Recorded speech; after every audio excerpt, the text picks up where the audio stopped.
For those of y'all who haven't watched Sacramento all year, this is what this man has been doing all season long. You just got a glimpse of it. This is what Fox has been doing all year, and this is why they're the number 3 seed, just in case y'all was wondering.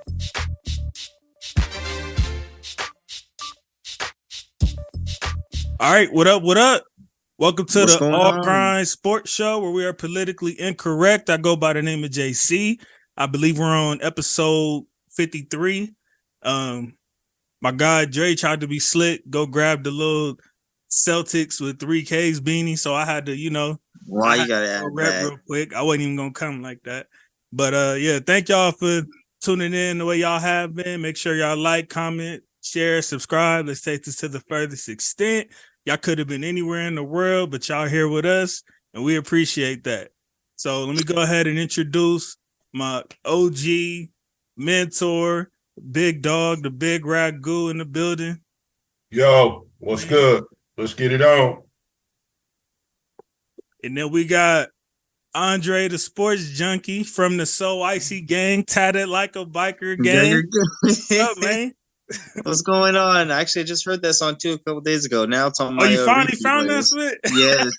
He finally found it. It's on my repeat list. I know you had to dig for that shit because that's in the Gucci archive. It took me a minute. I can't wait to get into today's topics though.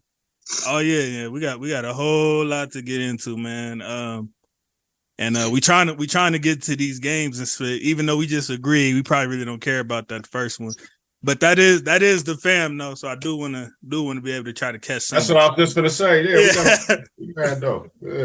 Yeah, but we know he gonna be second round, though. You know what I'm saying? So we got plenty of time.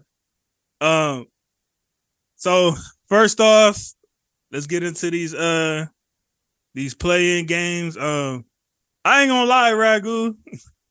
That's been starting to grow on me. Hey, they did a good thing, man. They did a good thing.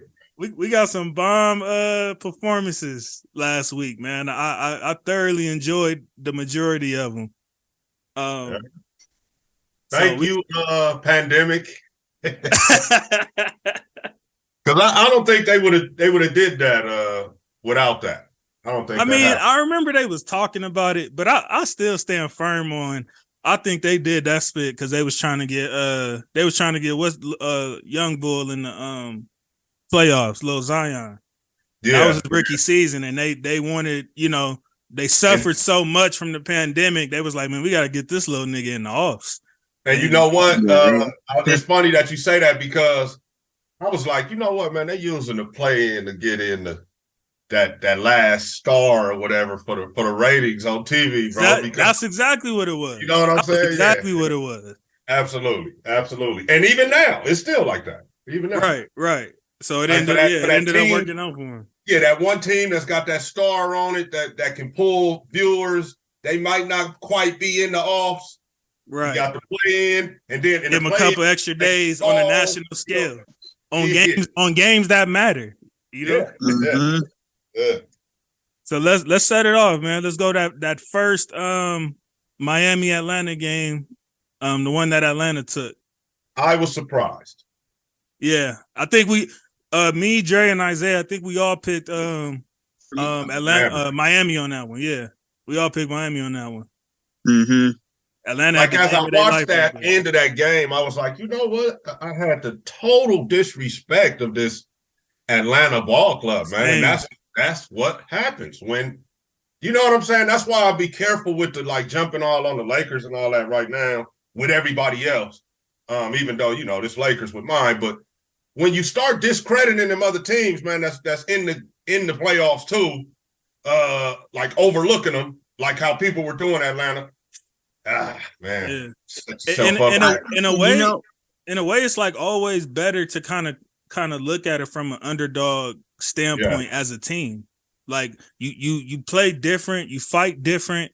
You know what I'm saying? You don't I don't care how bad a supposed team is. It's like you always say, these guys are all professional ballers.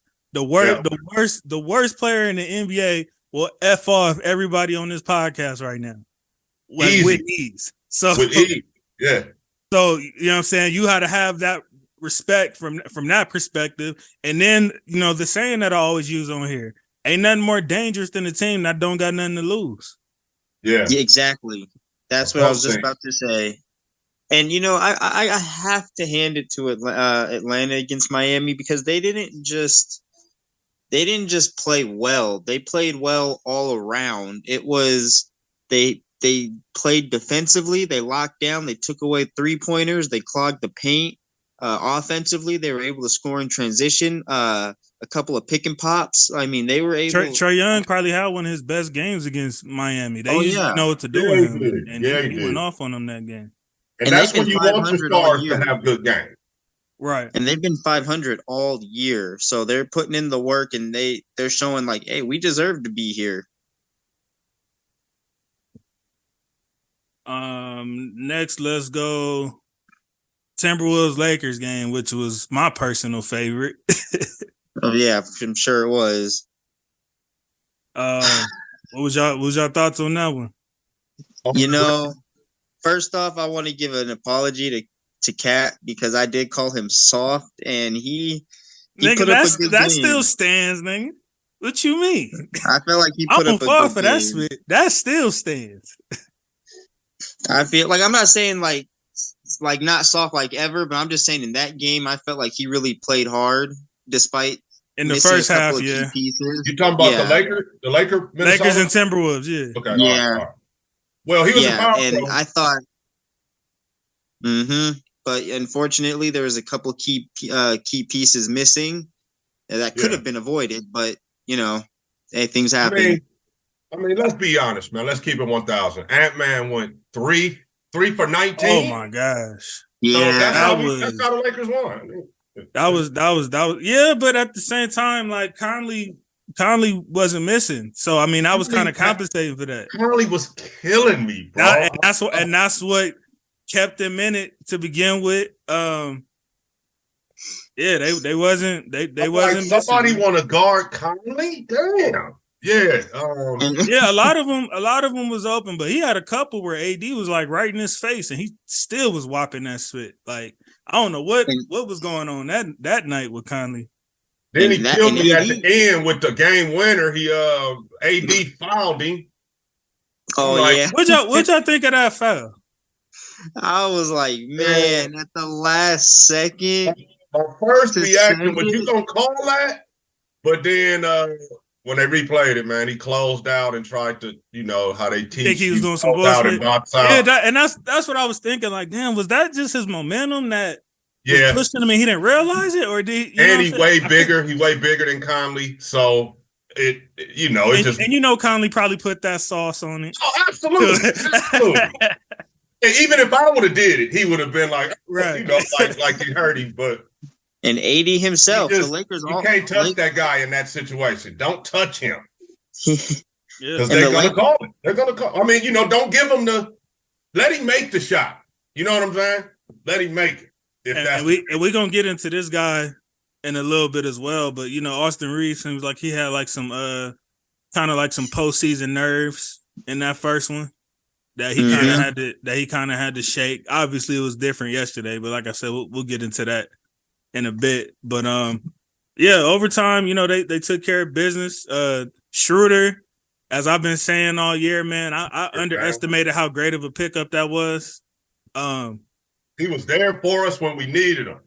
Yeah, and the big like that. And shout out to Darvin Ham, man, for making sure he getting Rui back in that rotation, man, and figuring out how he was going to do that, because I really felt like that was like a good piece for us when we got him. And like, you know, once they did that little mid-season revamp, I was like, man, we got some quality guys now, and he was one of them. So, you know, I'm glad that he didn't finally seemingly figured it out. And you know, that's how we got that dub that day. I got a question for both of y'all. Is D Russ a liability on defense? I would say so. Yeah, I'd agree. I would say so. I'm starting to look at it that way, bro. It's like his transition, because of effort, I feel like, bro. But D, like here's my thing. I got a new theory that or an epiphany I've come up with in these past couple months regarding point guards. If you really sit and think about it, like really sit down and think about it, can't none of them niggas guard each other. So it's kind of like a thing where it's like people be pointing at, oh, he don't play defense, this guard. None of them niggas could guard each other. If you really look at it, there's a very select few of them where it's like, okay, like he gonna give you problems. And even them, you know what I'm saying? And who gonna guard? This is how I judge it. This is how I judge it. Is the point guard out there going around our guy without a pick?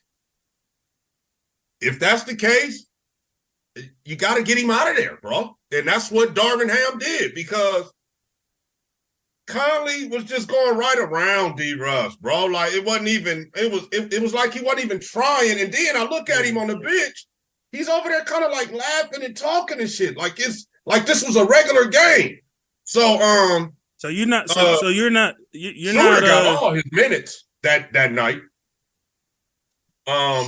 I just like Schroeder's effort in there on defense, and then he made some shots, some timely shots.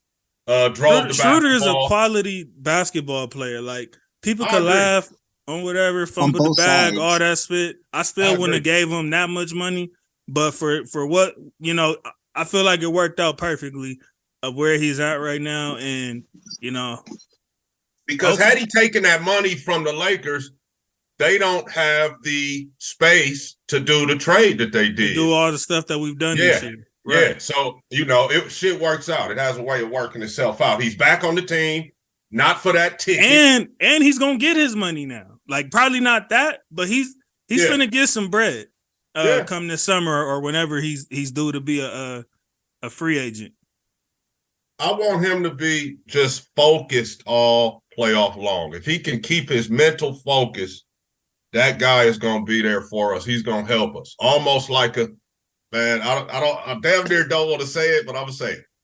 Almost like a playoff dope back in 2020 in the bubble when we had playoff Rondo, man. This is who this guy reminds me of. I can see that as far as making the right plays and that veteran presence. Yeah, I could definitely see that. I could see that. Probably not quite as good defensively, but as far as everything else, yeah, I could definitely see that. For this 23 team, for what playoff dough was for that 20. Right. Yeah. That's definitely a fair assessment. All right, we're gonna get into playoff dough. Real quick shit about playoff dough, but then when he came to the Lakers, he ended up being my man. He reminded him. Yeah, I remember me and Daryl used to have some bad souls, boy, about Rondo. I used to hate this nigga, man. I used to hate this nigga with a passion. We used to be going at it because Rondo was my guy. He always was my guy. And this dude, he knew how to get under my skin so much with Rondo. And I'm glad that, you know what I'm saying, that's how that panned out. He ends up getting us one to where now we, you know what I'm saying, we didn't have an impact in every decade. So you can't say nothing now, man. You got to give it to now. Him. Yeah. I guess I feel where y'all was coming from back when he was a young guy. You can, man. It's sad that you didn't get to really appreciate it at the time. I mean, he played for Boston. I mean, shit. I feel you, and you know what? I'm gonna tell you what that Laker ring did for me. It made me stop feeling so disgusted and ashamed of myself for having a Celtic as one of my all-time favorite players. Good. It helped supplement that. Like, okay, now I don't gotta feel like spit no more. Because you should have felt the shame. And really quick, too, the biggest thing during that Laker-Minnesota game, we all discussed it, and as good as Dennis Schroeder played, Anthony Davis also brought his A game as well. He dominated the paint. I'm going to talk about AD. I would say I would say he brought his A game as far as what he's supposed to do. I still want to see like that. I'm the best player on this floor, period. And I don't want to hear spit about it. I want to see that Anthony Davis. Right now, he's doing his job. But 24, 15, and 4, that's very good. But I want to see that, nigga. Every time I step on this floor, I'm the best player on the floor. I can see that for AD, but we probably won't. But he has that potential, though. So he had like 16, I think, to start the fourth, and I was on his helmet. Like, see, I'm like talking to him through the TV, AD, this that shit I'm talking about. But then in the fourth, he played a lot of minutes because LeBron had to start the fourth on the bench, I believe. Mm-hmm. AD played those beginning minutes of the fourth, and he was a factor. And ended up finishing with 24. But the block shots and the rebounding, though, he was already having a good game on defense. I just needed him to be, for me, I feel like for the Lakers to be their best, AD has got to be approaching 40 every night. Absolutely. That's when they're at their absolute best. If he gets 40, of course we're going to win. If he approaches anywhere near 40, 34, 35, 36, Lakers usually win. And it usually is. And he's more than capable of it. It ain't like we asking for something that, you know what I'm saying? He had a stretch this season where he did that for like 2 weeks. A whole month. Yeah. Mm-hmm. Yeah. So, that's where I want. That's what I envision for AD. He has it in him. Absolutely. So shout out to AD and Dennis Schroeder. And of course the King. We ain't forget about you, King. But oh man. Schroeder, man, I feel like his effort, without him, we probably don't win that play. Man, without Schroeder, we are 100% not in this position we're in. And I can comfortably say that. Yeah. I'm talking about throughout the season. Like even when AD and LeBron was both out and he was, taking the reins from there. Like we 100% would not be in this position without Schroeder. Can we talk about the play-in tournament MVP? DeAndre DeRozan with the clutch performance to get Chicago out of that first play-in game. And I don't know what they was thinking leaving her out for game 2. But they paid for it. They definitely paid for it. Imagine your excuse be, man, we couldn't get no free throws because this little 9-year-old girl kept screaming when we was shooting. Bro, imagine as a man that being your excuse. Bro, you could hear it too. You know what it's crazy how that worked. Like even though they were away, it kind of helped them because it's like where was they? They was in Toronto, right? So yeah. Because they was in Toronto, everybody's gonna be quiet on their effing free throws. So it kind of like stood out more in a way when she was doing that split. It's like because everybody's not in a way, I feel like they would have rather everybody been screaming than just having this one person stand out to them and getting in their head. And I think it really got in their head. They shot 18 for 36, 50% from the line. That's no excuse. That ain't gonna get it done. That's no excuse. None. You guys are pros. And I was watching that press conference closely. I was like, I dare one of y'all niggas to say that's the reason y'all couldn't make no free throws or try to blame that or somebody try to get mad at that. I dare that. Bro, she was screaming her I was rooting for Toronto, by the way. I was going for Toronto. I had Toronto winning that game. I was the only one that picked Toronto on that last podcast.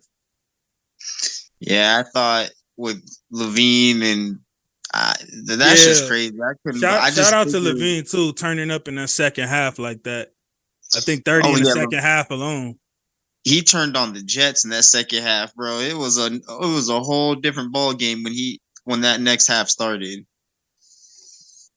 Oh, and Isaiah lucky he ain't here, but shout out to that playing tournament bum Patrick Beverly, who averaged a nice hot 2.5 points a game on like 30%. He talking about he the play-in champ and all that, undefeated. This is exactly what I was talking about.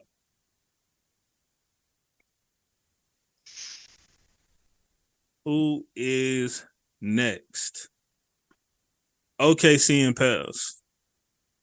I believe Josh Giddey is like the first 30-10 first postseason game in like NBA history, or I think if I'm not, I don't remember if Derrick Rose was one of them or if I misread that stat, but I know like definitely it was like he was like one of the only two to have a 30-10 first postseason game, and he almost had a triple. He was a rebound away from a triple double as well.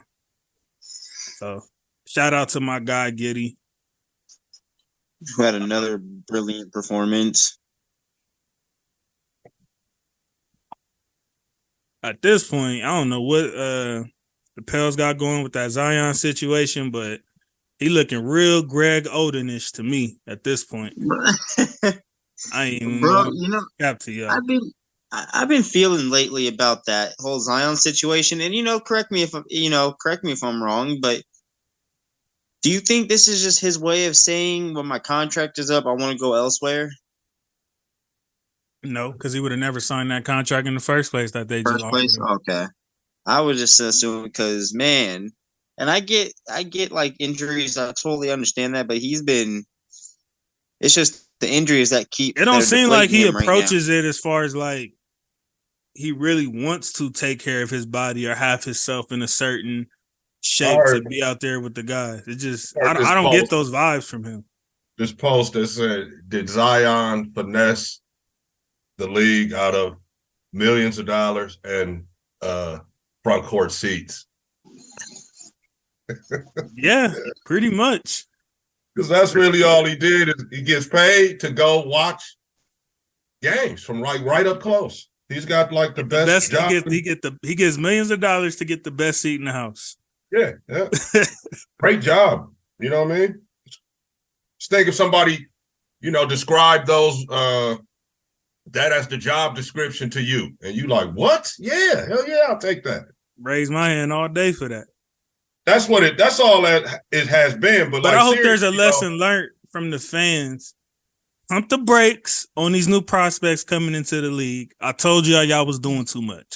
Y'all niggas putting this guy top 20 in the league before he ever played a game and calling him the, arguably can be the GOAT and LeBron and all of those talks. And I've always said I felt he was closer to Blake Griffin than LeBron. I've always said that. And it's like, nigga, you ain't even close to Blake right now. And Blake was injury prone. And you don't take the cake to that. So hope let that be a lesson learned to fans. Pump the brakes. But they ain't gonna listen because they're doing the same thing with this Victor guy right now. So oh yeah. They're hyping him up like he the next big thing. But I do want to say I'm really excited for this young OKC core. And in a perfect world, I think Durant would be a great fit on this OKC team. They find a way to get him over there. And I think all will be forgiven if he can, find a way to get over there and do that. But, I know that's wishful thinking. But I can't, ever since he made them comments the other day, I just can't imagine. KD was a perfect plug-in on a team like this. Perfect plug-in. And with the guys around him, Shy, Giddey. Yeah, you got your second star. You got a point guard that has a chance to be top 5 in the league. Jalen Williams he's looking like a really good, future role player guy, maybe even potentially all-star. Dort's another one. Great two-way player. You know what I'm saying? That can, he can turn into like a 3-and-D guy, but he can still take you off the dribble. Like, I mess with Dort. I remember Dort had a cool series when Chris Paul was over there a few years ago when everybody had them predicted to be a lottery team, and he snuck into I ain't gonna say snuck in. He firmly got a 5 seed that year, and they played Houston in the first round and almost beat them. I think they took him to 7. Dort had a good series back then, so I've always kind of been high on him. Well, like kind of what you just said, it's been, honestly, I've had a lot of fun this year watching Oklahoma City play because they don't They're not selfish. One of my favorite teams to watch. That was one of the biggest things. Despite their record, them and Orlando have been fun for me to watch. Orlando because of Banchero. Literally picked my two of my favorite teams to watch. That's been two of my favorite teams the last couple of years. It was the Hornets too, not this year, but the year before. The Hornets was one of my favorite teams too. But they play so good. They're sending traffic with the ball. Players are making solid backdoor cuts to the rim. I mean, they play together. They got that togetherness. Right. For sure. There's no need to really get into the last two, right? You got the Chicago-Miami game and then the Timberwolves. OKC game. I don't think it was much to talk about with those. So, that being said, man, I guess we can get into the our playoff preview, first round. So we're gonna start with the team that actually has a game tonight, Brooklyn and Philly.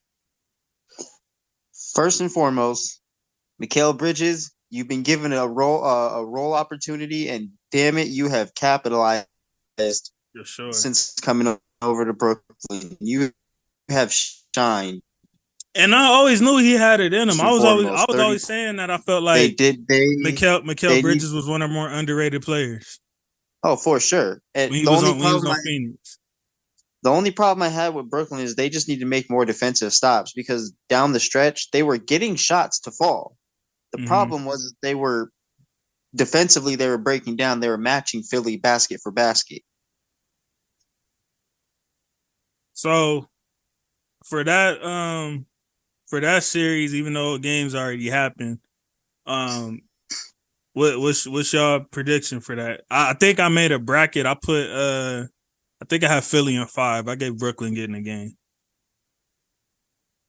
That's about right. Philly in 5. The sneak went out, yeah. Did y'all see the Phoenix Clipper game? Oh yeah, man. we gonna get to it. Oh, okay. Dre, we need your Philly Brooklyn pick.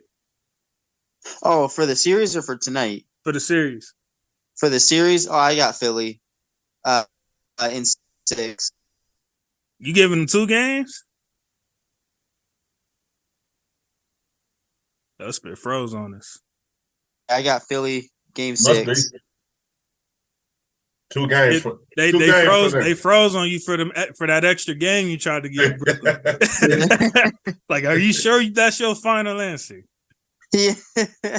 Yeah, no, I definitely think Philly takes it in 6. They just have it. Embiid's clicking. Harden surprisingly doing what he got to do. Maxey being Maxey. Tobias Harris stepping up as always. As what? Well, not as always, but you know what I mean. Yeah. You know what I mean. I knew you were gonna say that. Damn. Yeah, hell, man. I want to hear as always with Tobias. That's one of the most inconsistent bums in the league. No, he'll show up. And that's the thing. Is he gonna show up tonight? Because he'll do like you said. He'll have 25 points tonight. Or it could be like, yeah, I'll show up against Brooklyn in the blowouts, but when y'all play somebody for real next series and they need you, then what you gonna be talking about? Got 5 points. Like Philly should be looked at as a big 3 with Tobias, Harden, and Embiid, but don't nobody even think about Tobias like that when you think Philly. You'll say Maxey is a part of the big 3 before Tobias.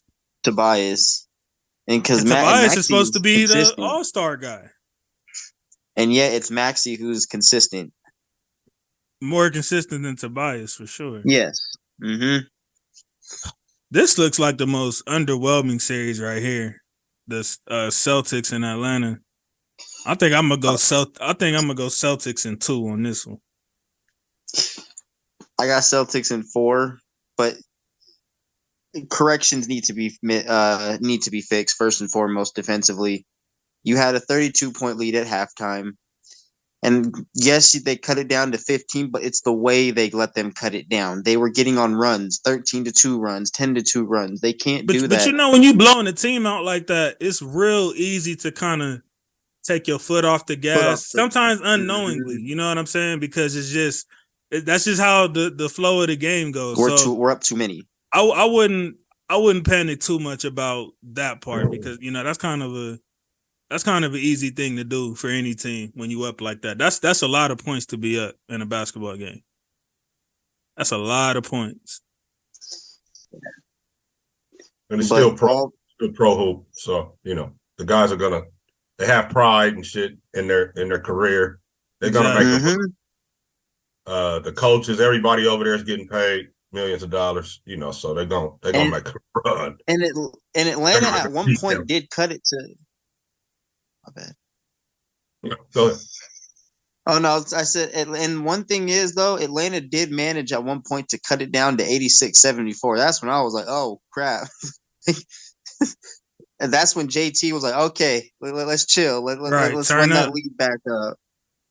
And then ratings wise, this is entertainment. You want to get the game. Yeah, that call might have been made. You could say it, nigga. We politically incorrect over here. That call was made up top. Like, hey, hold on.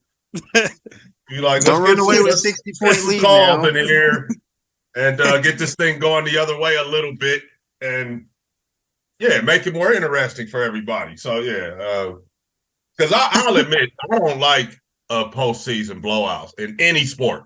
I hate that shit. Yeah, but I think like unless the Raiders, I think in a way though, this is how a first round matchup is supposed to look. If you're supposed to be who people are saying you are, if you're supposed to be as elite as people claiming Boston is, then this is how it should be. Mm-hmm. I think that's what we're witnessing right now. I am a little shocked considering that Jalen didn't finish the season with them, and like they still just have like this, certain click thing rolling right now. But at the same time, I feel like you are playing Atlanta and Derek White. Also, they got the best draw of all of the. That's what that's what I'm basically saying. Like, out of all the elite teams, it's like I'm pretty sure they got one of the more favorable matchups. So we'll see what Boston talking about for real next series, assuming that they get Philly. Then we'll see what they talking about for real. That's old school right there. Can you imagine Philly and Boston? I would love for Philly to pop now. Can you imagine if Brooklyn upsets Philly though? Not really. You must really think something going on over there with that Brooklyn stuff. First you gave them 2 games. Now you suggesting a possible upset. Like, what is something we ain't seeing? But I mean, it's just the way their offense is at times. Like when they catch fire, they catch fire. Because at one point they were lighting it up from deep. But this is the NBA though. At some point, even with everything you saying, at some point that talent gonna kick in.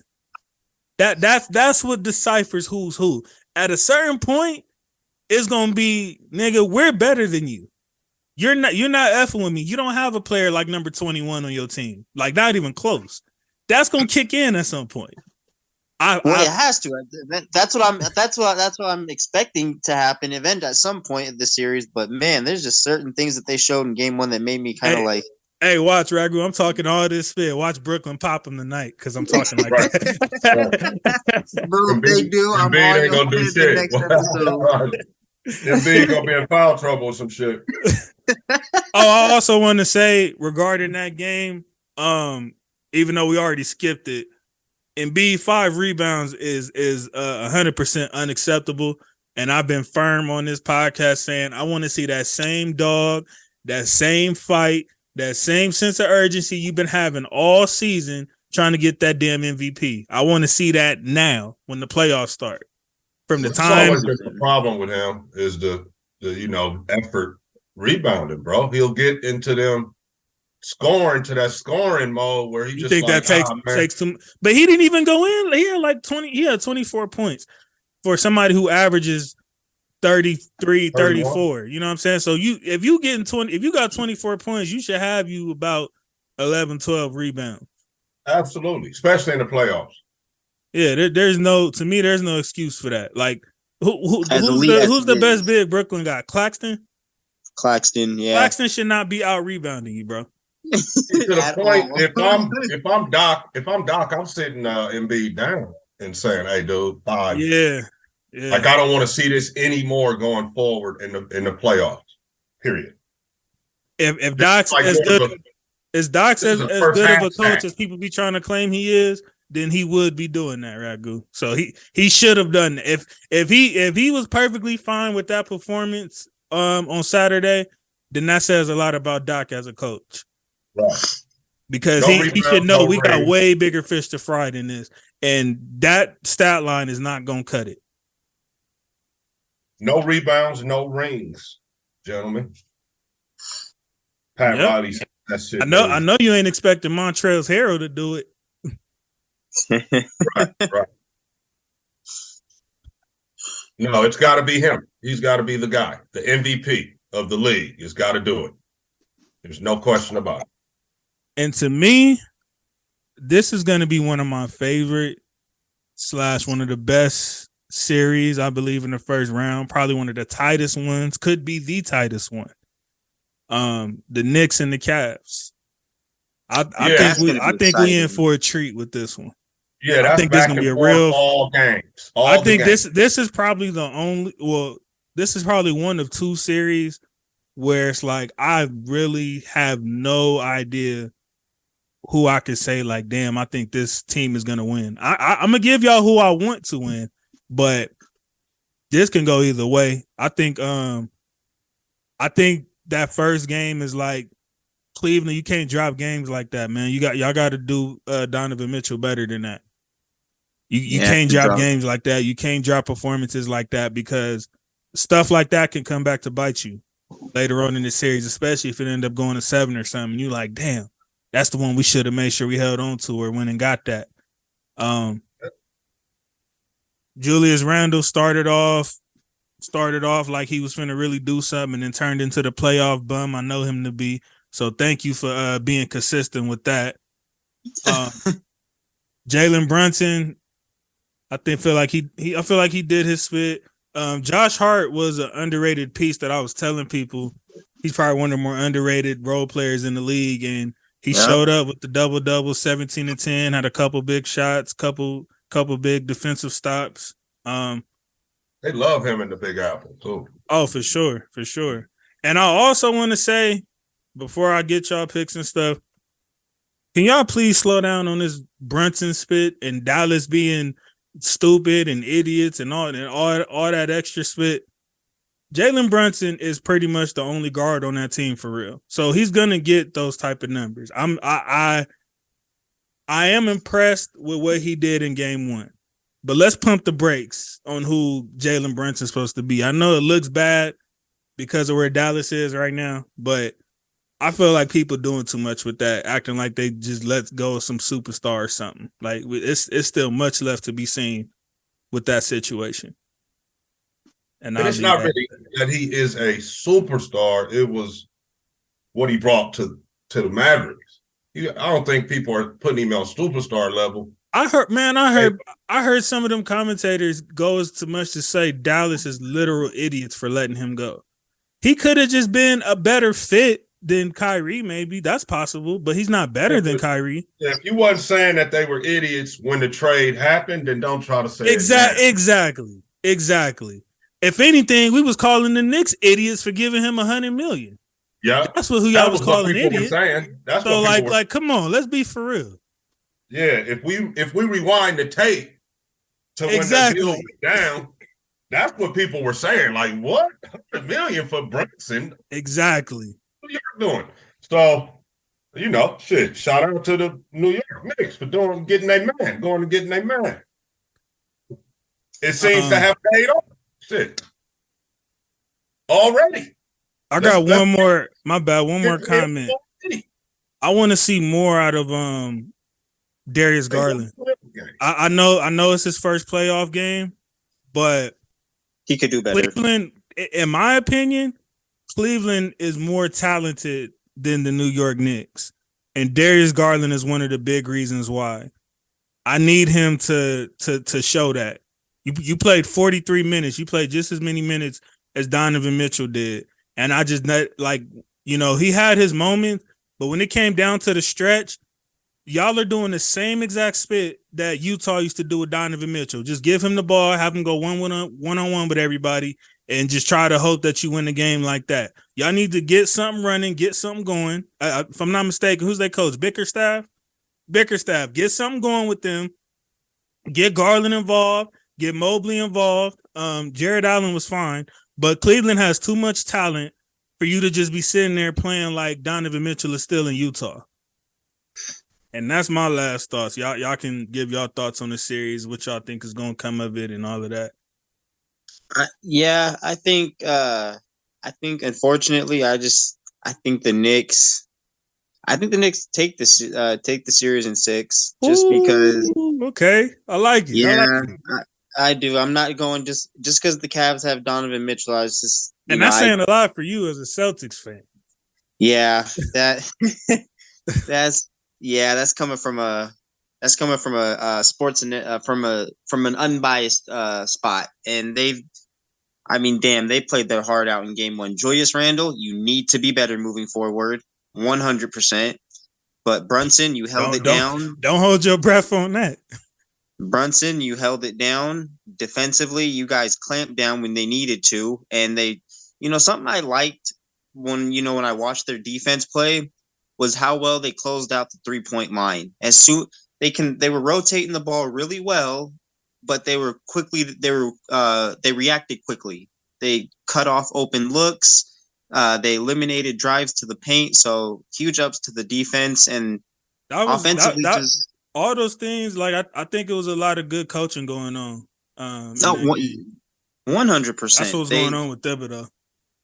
So, but moving forward, y'all need to talk to Julius Randle because I'm tired of JCB right about Randle being a consistent playoff bum. Like, man, Julius Randle, you're better. Never fails me. He never fails me. In the first half, I was thinking like, okay, damn, he might have turned a new leaf. In second half, sure enough, that's the Randle I've been waiting on. That's the one that's the Julius Randle I know. Yeah, he started thinking about it. Together, man. He started thinking about it. That's what happened. Ragu, who you got, man? I'm gonna say Knicks too, man. Just because y'all know I was high on the Knicks on this show. Oh, was you? I'm gonna stay consistent. I like the Knicks here. Randall's got to be better. How many games? He got to play like that first half. He's got to play like that the whole time. And yeah, I think they can beat these guys. My thing with Cleveland is, Garland making his playoff debut, if I'm not mistaken. Yeah. And sometimes, he did have a play-in game, but I don't know if you count that.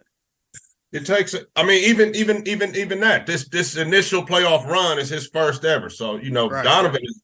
Donovan has been here, and he's been here as the man before.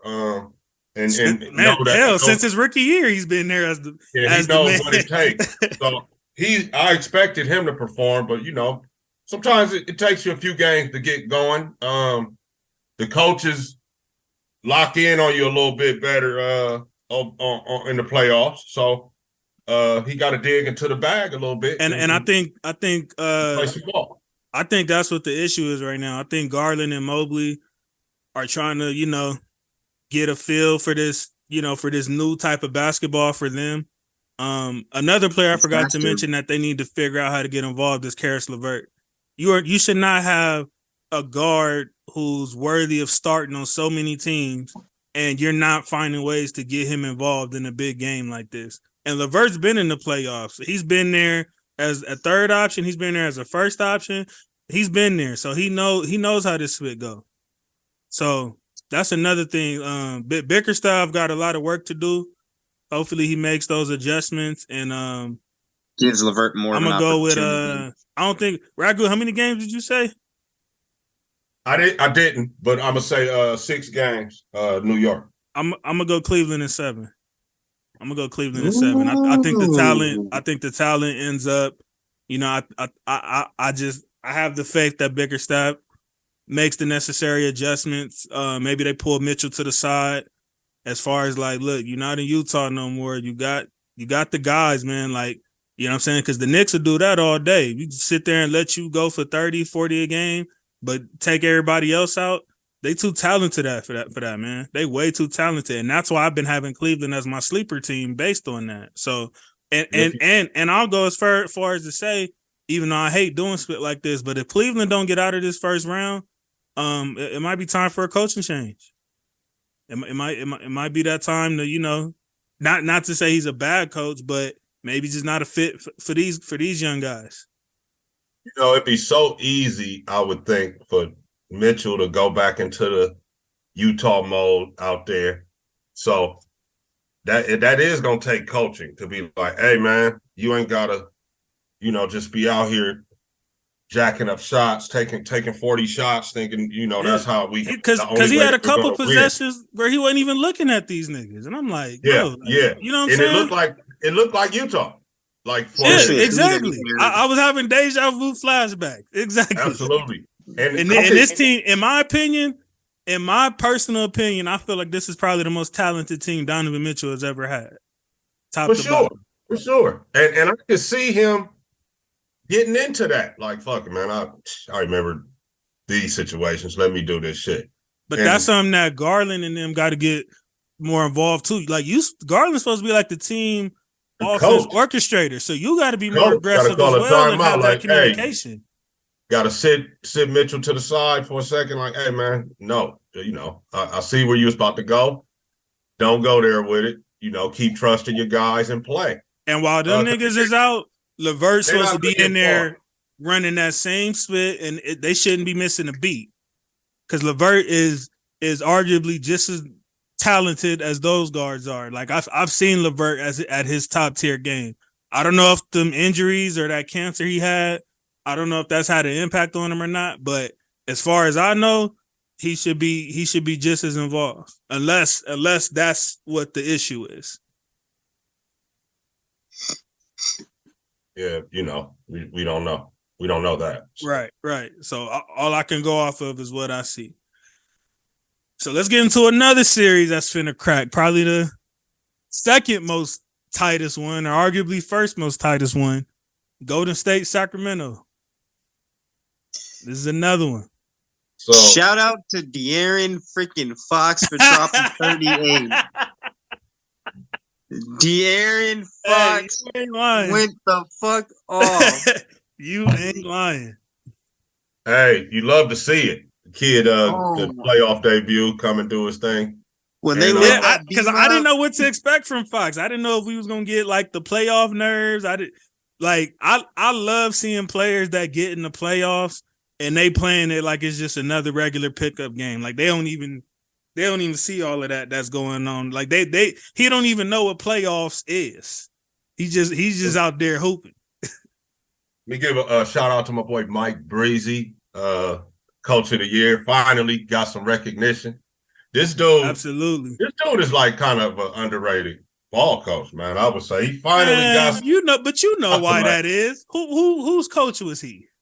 Yeah. So any coach, Eric Spoelstra. We've talked about how Eric Spoelstra is one of the greatest coaches of all time, underrated because of who he coached. And then you got Mike Brown is another one. And I even feel to a degree, I feel Frank Vogel was a little underrated. I felt like he was made as a scapegoat. I didn't think he deserved to get fired.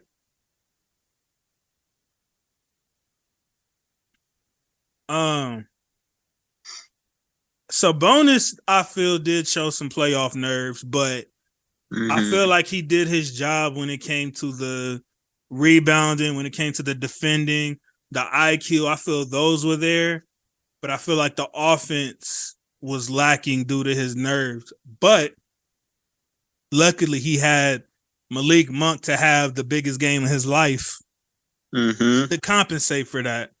But Malik Monk is not going to average 30 a game in this series. So Sabonis is going to have to shake that off rather quickly. I do think this was a great game, but I think it was one of them games where, you know how I was saying, like Cleveland should have went and got that and took care of that just in case. I feel like this was Sacramento game where like they needed this game and they took care of business and got it. And I think they're going to need that game more than Golden State's probably going to need that game. So, because even though they're the third seed, it's crazy how like they basically were coming in as like an underdog in a way. Yeah, because no one's expecting them to really win much. Right. And people probably like, if we being real, even though they've been like a top 3 seed all year, people probably really haven't been paying attention to them. Like I even heard what's the dude's name? Mark Jones. He's like Sacramento's actual commentator, but he also does the play-by-play for ESPN. And he let it be known once that 38 came up on the screen. Like, for those of y'all who haven't watched Sacramento all year, this is what this man has been doing all season long. You just got a glimpse of it. This is what Fox has been doing all year, and this is why they're the number 3 seed, just in case y'all was wondering. Yeah.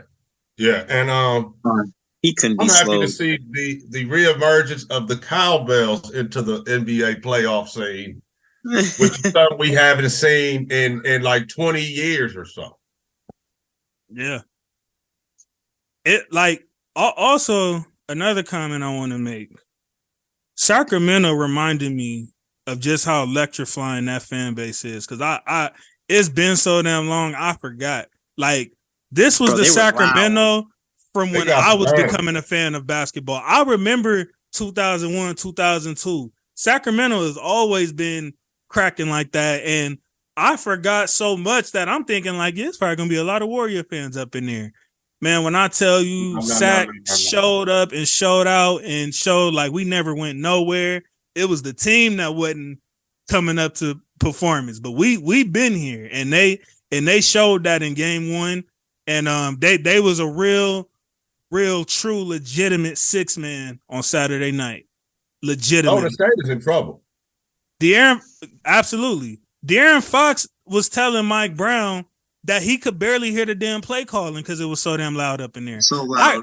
I don't think I can recall, and I'm not even exaggerating. As of right now, I don't think I can recall a basketball arena being that damn loud when I was watching the game.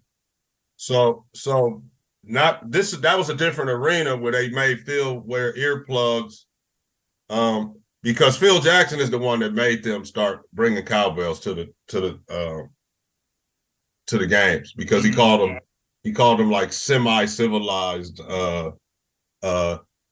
farm folk or some shit like that, like Phil. So the next game they all showed up with cowbells, and the rest is history. But back in that arena, you couldn't hear. The Lakers they used to couldn't hear. Phil used to have sign languages and shit to call sets, and really, them dudes was just so good that he could kind of just look at them and be like, "Hey, do this," because they couldn't hear in there. That is one of that's probably the loudest, like fans that in the league, I think. Yeah, and I've always had them as like one of the top fan bases. Like I think OKC is up there. I think Portland's up there. I think who else is another one? It's a few of them probably slipping the top of my head, but Sac, I've always had them like in that top 3, top 5 range. They've I remember when they was threatening to leave, and back in like 2013 or 14, and they showed up and showed out like the last game of the season or some spit like that, begging them not to leave Sac. And they it's good to have them back in the offs, and they got a good team too. So as a Laker fan, I ain't gonna go that far, but I thoroughly enjoyed that game. I'm gonna be honest, man. I'm looking forward to if it gotta be that way, going up there. Take it back in the day. Throwback. Let's see if LeBron can do what Kobe and them did. You know what I mean? Yeah. Kobe and Shaq withstood all that noise and the controversial game, whatever, but they still did it. Sac, they was turned up like they had just won the championship game. That I ain't gonna lie, that was beautiful to see, man. Like they've been waiting so long. That was they, when they lit the beam and all that. You can feel the thirst. Man, when they had fans on the outside. Yeah. I mean, like people got to think of it. Like, imagine if your team took 16, 17 years to make the offs, just to make it. You know what I'm saying? And then you get your first win against the defending champs. Like, man, you on cloud nine. Listen, the Lakers didn't win a championship for a measly 12 years. Win a championship, not go to playoffs. And the Kobe throwing the lob to Shaq in the Portland game 7 of the Western Final was like, man. That is one of the greatest moments of my life right there, D. Thank you. That's one of the greatest moments of my life. It was a mere 12 years from us winning a title. We had went to the championship in 89. So it was just a mere 11 years from being in the finals. That just shows you the spoiledness of the LA fan base. But man, it was fantastic, man. That dunk to kind of like seal that game and know that no disrespect to Rick Smits and Reggie Miller and those guys, Larry Bird's team, but we knew he was going to beat them. I'm just saying. And they played well. They played better than I thought it was going to be, but for sure.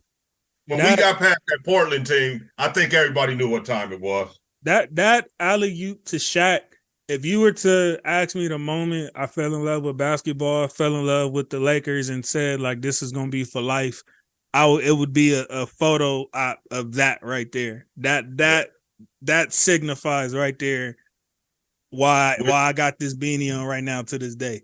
The Chick Hearn on the call. Wow. Another Hall of Fame. One of his last great calls. The Kobe Shaq lob. What's your thoughts on how Golden State looking right now? They're in trouble. I said it. They're in trouble. Like Ragu said, they are in some trouble. What about Wiggins? This being his first game back. Okay. I feel like he did a solid job for it being his first game back. Even though he missed the shot, he did miss the shot, but I feel like his impact on the game for him being his first game back and the shots that he did hit, I was surprised to see him play like that in playing nearly 30 minutes on first day out type split. I love Wiggins, man. Yeah, and he's also our last episode. He's been going through some things, and now that he's back, like you said, other than that missed shot late in the fourth quarter, he still put up a real good game. He picked up right where he left off. It seemed like, and shout out to Looney and Kuminga for doing, I feel like a pretty solid defensive job on Sabonis as well. I feel like whatever Steve Kerr did with that right there, do it again. Don't break it Whatever that was, keep doing that right there. Just like, remember when Phil Jackson told Ty Lue that even though Ty Lue had the highlight, Iverson stepped over him and all that in game 1. But people forget that Ty Lue was making it difficult for Iverson throughout that game 1. And Phil Jackson told him, whatever it was that you was doing all game on him, you continue doing that the rest of this series. And you seen what the results of that was. So, yeah, I think this is going to be if I was Sacramento, y'all saying Golden State is in trouble, I think Sacramento need to be careful too, because it took you having 2 30-point games. One of them damn near 40. The other one, Malik Monk just had like the game of his life. He's not. Draymond was right. He's not going to do that every game. Kuminga and Looney did a good job on Sabonis, as I mentioned. Trey Lyles, I don't trust him for no whole series to play like that either. So I think for all of that to be in place and the Warriors were still one shot away from taking this game to overtime, I wouldn't be feeling too worried. I feel like if they lose tonight, then they need to be a little worried. But when you got people are forgetting, even though Golden State is the favorite, they're not at home. All you need to do is get one. If they can get one of these first 2, they still home court advantage, which they desperately need, as we can see. So who also has the most electrifying fan bases in the league? That's the team I forgot. So yeah. This is gonna be a fun one, man. This gonna be a fun one. I can't wait. I'm on the edge of my seat right now. I can't wait till I want the series to be 1-1 just so it can be I feel like all of the series are better when they go 1-1 first, but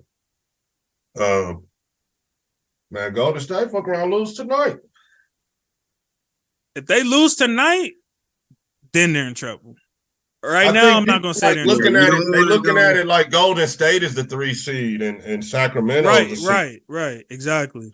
They gonna look. What did we just say earlier? That's the worst thing you can do is give a team that underdog mentality. They're already a 3 seed, and I think like Sacramento even proved to me this season was not a fluke because it's like Sacramento's one of them teams where like like sometimes you see some bad teams at the top of the seeding when the season starts, and you're like, oh, that's gonna even out. And then it's to the middle of the season, and you still see that team. You're like, oh, damn, they still there? I was like, okay, maybe they'll drop, get down to that 8-9. And then it's the end of the season, and we like, hold up, these niggas are still firmly a 3 seed. And then it's like, still wasn't really giving them respect because we made Golden State the favorites, and then now they just won game 1, and it took all of that for them to get our attention. Like, yeah, nigga, we here. Well, and Shaq too even said that. He was like, man, he goes, I thought, after the first half of the season, after the All-Star break, they would kind of tank, but he goes, nope, they're sitting right there. I think that's what most people thought. And that underdog thing, people disrespecting you as a higher seed. You play better basketball all season. You get to the postseason at home, and these, they disrespect you. This is. They still like calling the other team the favorite. This is prime. This is prime candidates to go on a roll, man. I'd love to go up there. And the only reason I feel like the only reason people are giving Golden State the preferably benefit of the doubt and doubting them is because I feel like they have more because of the championship criteria. I think that's why people are doubting them. Oh, it's Steph Curry. They've been here before, and I feel like that is going. I do think that's what's going to protect them at the end of the day. I think that's going to kick in at some point. That championship pedigree of them seeing anything you can ever see. I think that's going to kick in at some point, and this series will be a great learning experience for the young guys on set. That's what I personally think. But I could be wrong. You just don't want to fall 0-2 against this team, though. Yeah. And very much in danger of that shit happening. If they drop game 2 tonight, Golden State is officially in trouble. I will say that at that point, that y'all are in trouble. I'm saying they're in trouble now, and I'm not even saying that they are 100% going to lose. I'm not like predicting they're going to lose tonight, but they might. Shit. They already in trouble. They're already in trouble. But the things that I mentioned, though, like I said, Malik Monk is not going to go for 30 every game. So that means Sabonis would have to step up. But like I said, I feel like the bigs, the versatile bigs that Golden State has, they did a good job on him last game. I think it helped. I think they also got a little X factor in Harrison Barnes pretty much knowing their system, as well as Mike Brown knowing their system, probably more than anybody else in the league. So I think they got a little advantage there. Kevin Huerter, I think, was doing a good job when they was, kind of trying to switch it up for Fox and throw him at stuff here and there. So Fox ain't chasing him around all game to where he can go out there and try to get 40. But that's why I'm kind of scared for Sac. All of that happened, and they were 1 3-pointer away from going to overtime. So we'll see what happens. But let's go ahead and get into our predictions, man. I'm gonna go Golden State in 7. What y'all could go in on that one.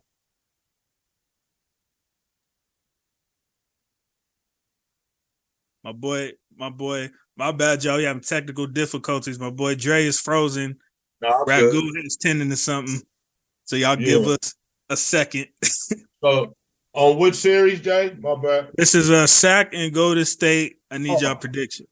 Yeah. I went Golden State in 7. I was gonna go Sac in 7. Okay. Sac in 7. The cowbells in that building. Oh, and 7 would be at Golden 1. Yeah. Oof.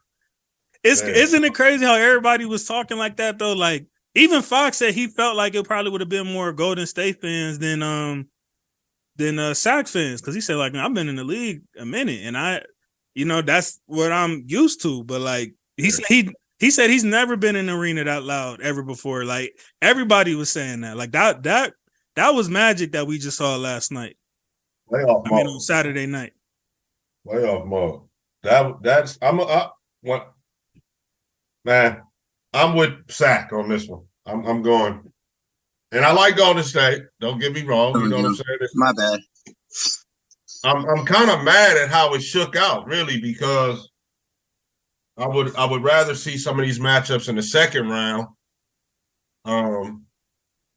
But it is how it is. That's how they played in the regular season, so that's how it got matched up. But don't get it effed up. Golden State fan base is turned the F up. They got one of the coldest fan bases in the league as well. Like I remember when Golden State was sorry, they fan bases was going nuts. So like Sacramento gonna have to feel that too when they get to the Bay. So I just realized it's 4 California teams in the playoff. All in the playoffs, and none of the Texas teams. That's never happened before in NBA history. We own the West. Say that, Smith. Cali, yeah. All the Texas teams is too busy tanking. All the West teams is up in there. The Cali teams is up in there. Yeah, man, we own the West. Dre, who you got, man? Sacramento, Golden State. Sacramento. I got them in. I got Sacktown in. I got them in 7. Okay, so we all got to go in 7 then. We all feel like there's gonna be a nail biter. And one of the biggest reasons why I think too is like because you just pointed out, Golden State these first 2 games they're gonna feel the heat from Sacramento, and then when they get to the Bay they're gonna receive the same treatment. So you think basically like they're both gonna be affected by the home crowds. Oh, definitely. But I feel like when it comes down to it, I feel like the Kings will be able to do just enough to get by. Right. We shall see. Let's go Lakers and Memphis. By the way, breaking news, Ja Morant is not looking good for game 2 as of right now. Just throwing that out. Not looking good for the Grizzlies. At all. And I'm going to put my unbiased opinion to the side. You're going to need Ja Morant to contend against this squad of Lakers. I mean, the Lakers, they play collectively and together, and the Grizzlies are going to have to find that man. The fact that LeBron wasn't a top 3 player the other night and we comfortably won that game should scare them. And also, you go down 0-2 at home. That's just tough. That's tough. Especially on home court. If they go down 0-2 at home, this series is a GG's. And it's not even just right now. And it's not even just because LeBron and AD, but I mean, now they got to worry about Reeves and Hachimura, who were combined for 52 points in game 1. Like Austin Reeves told him, he said, "I'm him, nigga. I'm him." I saw that. Talk to him, nigga. AR-15. That was a sweet little drive in mid-range Jader he hit too. That shit was. I felt. Man, I ain't gonna lie. Y'all might be mad at this, but that one where he pulled up like close to the free throw line type spit, that was looking real Kobe-like right there. I ain't gonna lie to y'all. That was looking real Kobe-like when he put up on him at the end like that. Great defensively.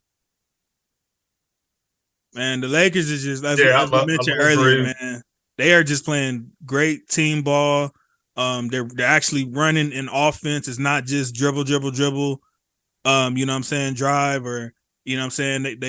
They're killing in that pick and roll with AD. Like it's literally unguardable. And it don't even just got to be LeBron. It could be D'Lo. It can be Reeves. It can be Schroeder. Anybody they put in that pick and roll with AD is barbecue chicken, and there's nothing they can do about it.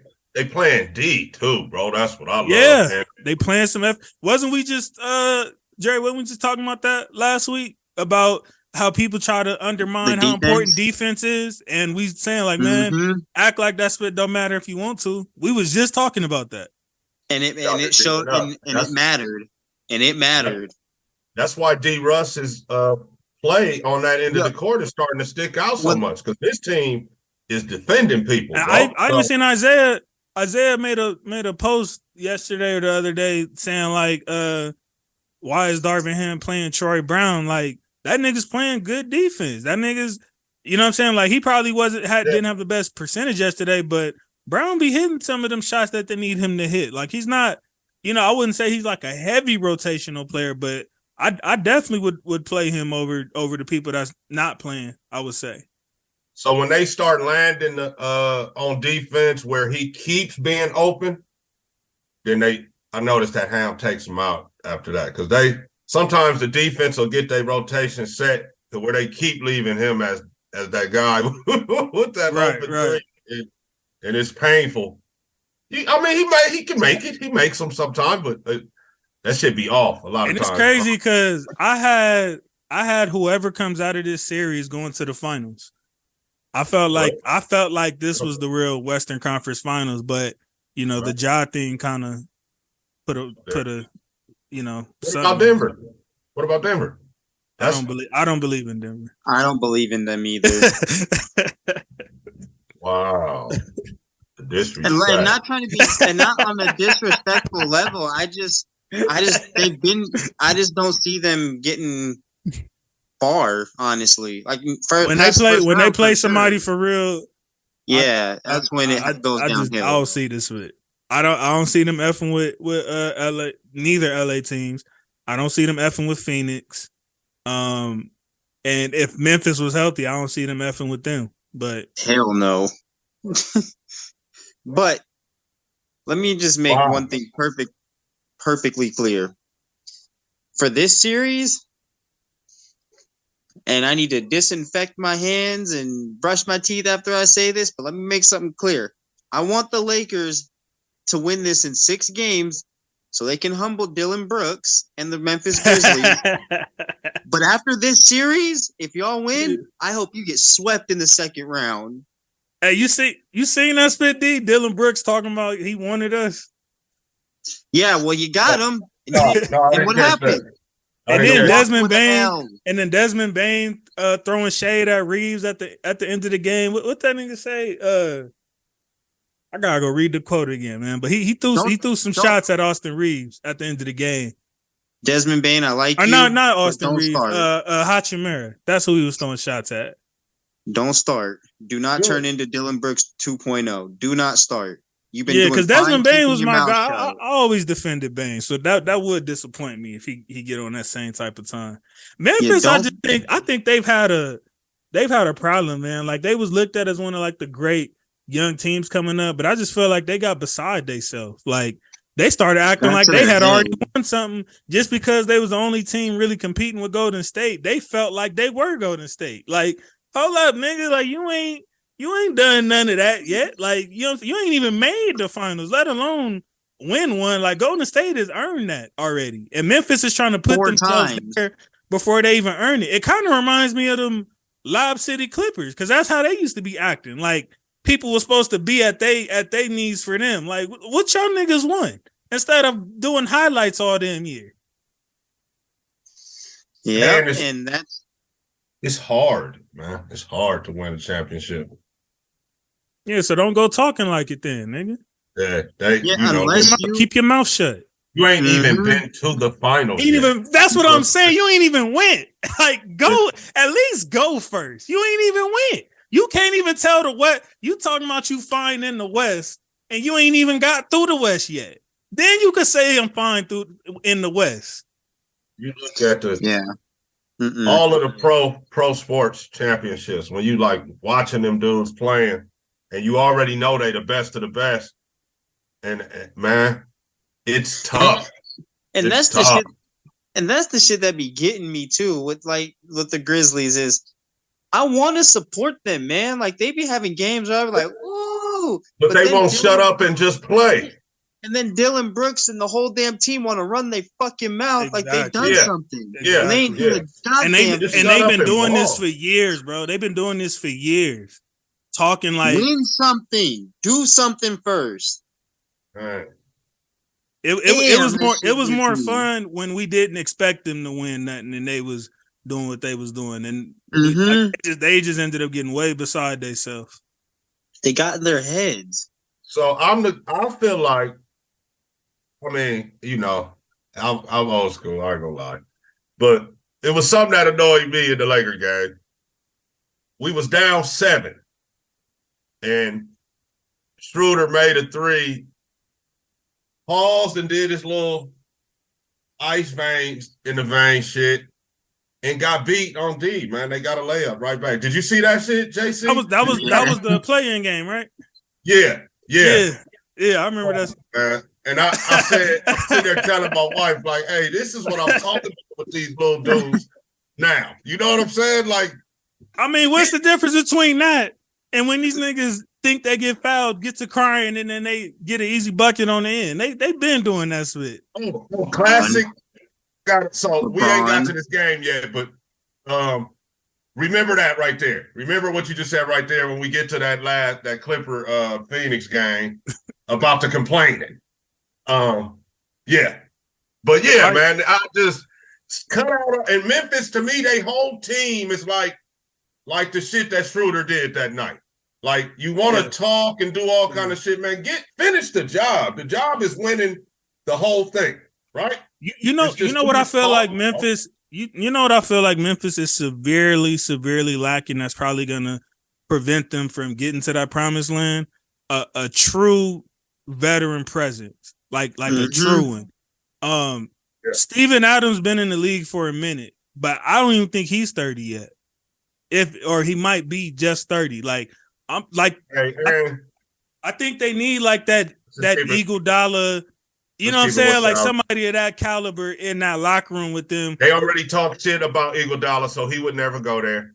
No, well, I mean, I'm saying when he was there, you see how they treated him. You know what I'm saying? Like they didn't have like no respect for him. Yeah, they talked as a veteran. But I'm saying like that's honestly what they need. They need a presence like him or like a David West or even like a Haslam. Like I think they need an OG who's not gonna play, but is in that locker room to kind of deter that. I think the veteran presence in the locker room is becoming very underrated in today's game. I don't think people understand how important that is. I think they need a very particular guy. I don't even know if this guy exists anymore, but you know, somebody that plays, I would say a wing player down to the point guard. So a smaller guy that'll come in there and I'm gonna just keep it 1,000. I don't want to beat around the bush at all. Get that locker room together, and that means by whooping on somebody in there, if that's what it takes. Right. You feel me? Like that's in front of everybody, that dude that be talking. So it might be Brooks, it might be Ja. But hey, let's go in this bathroom then, big fella. Since you know what I mean? One of them type of dudes. And then get some shit straight, man, and get the team on the direction of just playing ball, man, and stopping all this talking, bro, because it's taken away from them. And imagine KG on his 20th season in that Memphis locker room. I think that's perfect. Never handle him. He'd have beat up the whole team already, bro. But I think that would be perfect. That's what they need. Yeah, I think that's what they need. They need somebody like that. They need somebody like that. Yep. Because Kevin Garnett didn't play. And I think until they do, I don't think they get there. And the window's only open for so long. By that time, he had did all that suffering, being a good player on a bad team. And when he got to Boston, I wish they would have been in there playing around. Oh my God! Right. So a team like that. Like Memphis right now and Kev at that time. Oh my God. And that's the thing. I think, it's like that windows. They don't understand, man. That championship window is only open for so long before you got to hit that reset button. So and it's hard, bro. Even when the window is open, it's it really hard. is. It can take. it could take sometimes nearly a decade before you even get back into that conversation of really competing. And I ain't talking getting in the playoffs. I'm talking about like people talking about you like, nah, them niggas could like do it this year. That could take almost a decade before you get back to that point. So sometimes longer. I think that front office, man. Sometimes longer, bro. And some of them cities, bro, the stars don't come play there all the time. Like LA, we lucky. We gonna get the big guys pretty much. Oh God. We have in the past. Hey, don't be mad at the facts. We had some time where we couldn't get nobody here. But for the most part, we're going to have a superstar desire to come here. So other teams are not like that. And I would say that, the little racist town in Boston, in Massachusetts, is the same way. They have players that want to come there. But all the other cities are not like that, bro. Yeah.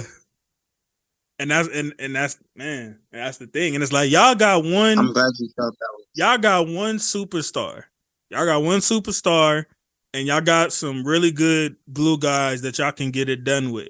But I think at this point, that front office needs to stop looking at the X's and O's and get them a guy in there, like you said, that don't mind saying like, hey, I mean, we can go to this bathroom real quick if you got a problem with what I'm saying.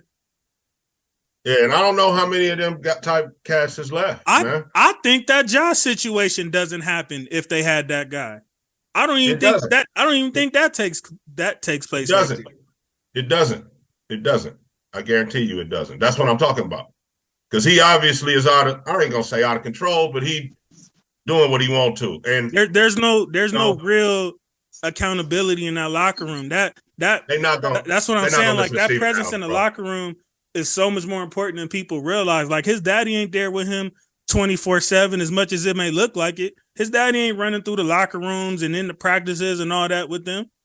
They're not going to listen to Steven Adams, bro. That's what I'm saying. Adams is, like I said, even though he is a veteran, he's not that veteran. You know what I mean? Like, I don't even know if he's 30 yet. You need that guy that don't care about them guns and all that he be seeing them with. You know what I mean? Like, man, I don't care about none of that. You know what I'm saying, man. I remember even though they never won, David West was like that for Indiana.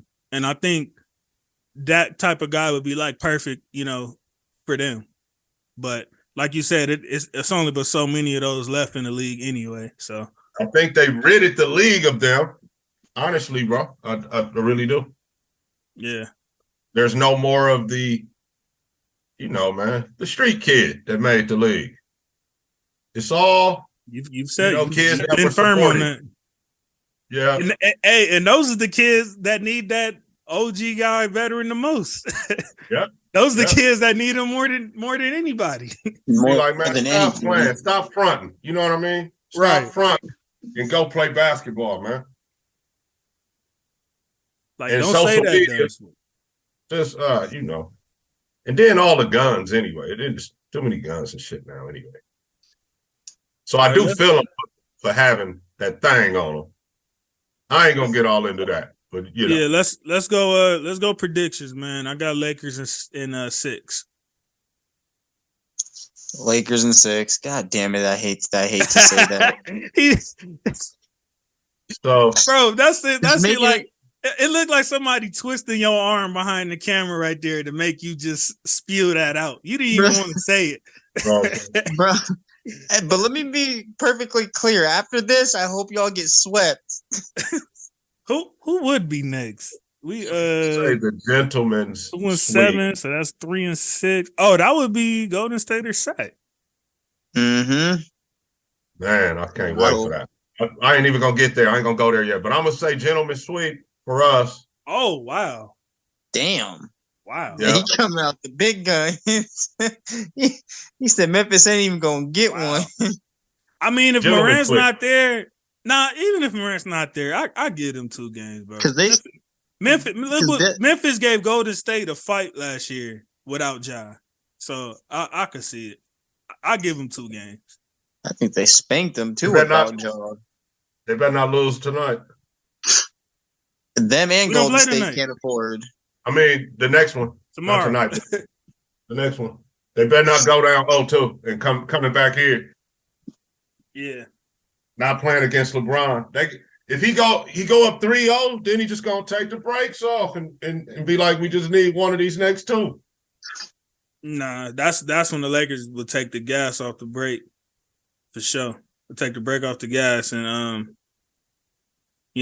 that's when they would drop it. They say we're gonna go ahead and finish this at the Staples. Yeah, the crypto. I call it Staples as well. Still, it's not crypto in my mind. Let's go Miami, Milwaukee. Another series that's taking a strange turn. I don't know what Giannis. Dre, have you heard anything of Giannis' status or what's going on? Not all I've gotten so far is the lower back injury. Still dealing with a lower back injury, but still no timetable or if he's going to be playing. Also, with that being said, because first, if they lose him, that's going to be tough losing. No disrespect to Bobby Portis or any of them, but that's going to be tough losing Giannis. But they're also kind of Giannis. But they're also kind of on a level, almost on a level playing field because they also have Miami lost a solid shooter in Tyler Hero with a broken hand. Yeah, but we're not about to compare Miami losing Tyler Hero to. No, we're not. Basically, your team. No, not even. That's why I didn't even care about the Tyler Hero thing. If Giannis is gone, this ain't even playing field. No way. And the only reason I said even the playing field was just because he's a pretty good spot on shooter. So I feel like that's the only reason why I put that in there. We're comparing Milwaukee losing their guy. I don't even need to go into it. Versus Miami losing one of their role players. Jimmy G buckets, as you can see, can turn up in the playoffs and compensate for what he doesn't have. You cannot compensate for losing the guy who does everything damn near for your team. Yeah. Like you're literally losing your cheat code. Yeah. Like if Giannis ain't coming back, this series is over with, and I would say Miami in 6.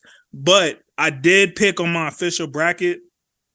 I did pick Milwaukee in 6 prior to the injury. But if Giannis is gone, I'm definitely going Miami in 6. And even if Giannis does come back, I feel like they're in trouble just for the fact that they gave Jimmy B a free game.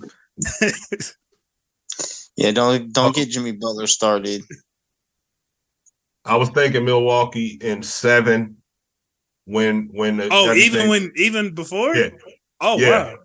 Just because Miami, bro. It's Miami. Yeah, but they struggled in the play-ins. So I didn't know what version we was getting. But then again, they 3 playoffs they've overachieved, in my opinion. So I agree. Now I'm gonna say if y'all I'm gonna change it to Miami in 7, man. If Giannis is back, because this is back. That's with or without Giannis, you got Miami in 7? No, I'm gonna say without Giannis, Miami in 7. With Giannis, Milwaukee in 7. Got you.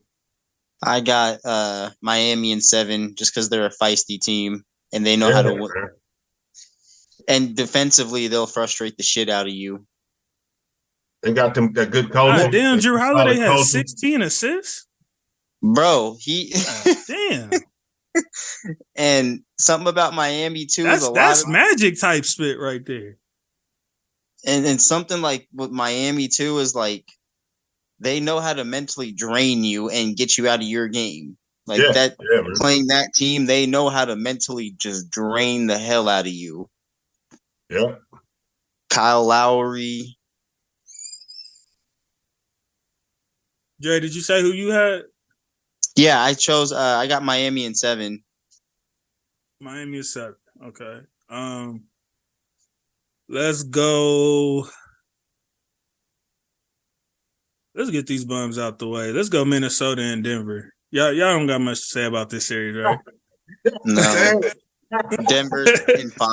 Nah, because I ain't even gonna lie. Edwards has been my guy, man. Like, Edwards has been my guy. I've been pulling for him, all of that, man. between the play-in and last night, he's disappointing.